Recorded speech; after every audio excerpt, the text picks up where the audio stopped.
Everyone thinks they know why housing is so expensive. They blame greedy landlords or corporations or investors in general. But here's the part nobody tells you. In many places in America, it is literally illegal to build affordable housing. Not discouraged, not difficult, illegal. And once you understand why, everything about the housing crisis starts to make sense. So let's start with something very simple. When prices go up, supply should follow. That's not theory. That's how the real world works. So if beef prices spike, ranchers raise more cattle. If tech demand explodes, companies produce more devices. So if housing is expensive, why aren't builders flooding the market? This sounds insane, but it's true. They're not allowed to. There's an invisible wall blocking new housing. And it's not made of land shortages or lack of materials, it's made of rules, zoning laws. These laws decide what you can build, where, and how. So here's a real example. In many U.S. cities, over 60% to 80% of residential land is restricted to single-family homes only. That means no duplexes, no small apartment buildings, no multi-unit housing, even if there's a housing shortage, even if people are desperate for affordable options, even if you own the land, you still can't build it. Now, think about what that does. You take land already limited and you legally cap how many people can live on it. That's not natural scarcity, that's manufactured scarcity. And when you restrict supply while demand keeps rising, prices don't gently increase, they surge. That's why places like San Francisco, New York City, and Los Angeles are some of the most expensive housing markets in the world. And here's the key point. These aren't the least desirable places to live, they're just some of the most regulated. And here's where it gets even crazier. Even when building is technically allowed, it can take years just to get approval.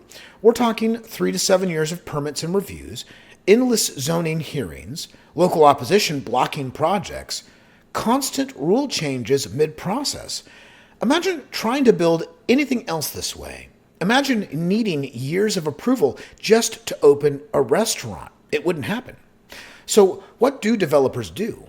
Well, they build fewer homes, and they build expensive ones. Because if it takes 5 years to get approved, you can't afford to build something cheap. Now, let's talk about the greed narrative, because this is where most people get it wrong. Yes, people in markets want to make money. That's always been true. But here's the contradiction. If greed alone caused high prices, everything would be expensive all the time. Food, phones, clothing, etc. But those industries compete. They produce more when demand rises and prices stabilize. Housing doesn't do that.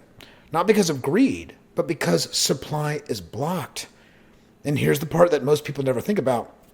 You've been told you own your property, but try using it in a way the system doesn't approve. Try building something people actually need. You'll hit a wall, not from your neighbors voluntarily, but from regulators. And that's the reality. If you need permission to use your own land, you don't fully control it. And when millions of property owners face those same restrictions, the entire housing supply gets locked. Once supply is restricted, everything else breaks. People move farther away to find affordable housing. Commutes get longer. Traffic gets worse. Young people delay moving out. Families delay buying homes. Some people get priced out entirely. And here's the kicker, even small increases in demand cause massive price spikes because the system can't adapt. It's frozen.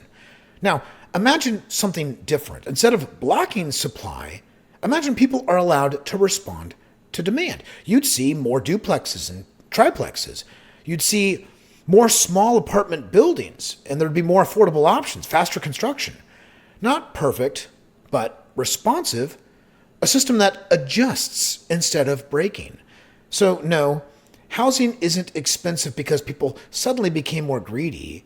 It's expensive because supply has been restricted for decades, not by the market, by rules, by control, by a system that decides what can be built and what can't. So the next time someone blames the market, ask them this: how can a market solve a problem when it's not allowed to respond to it? Because the truth is simple.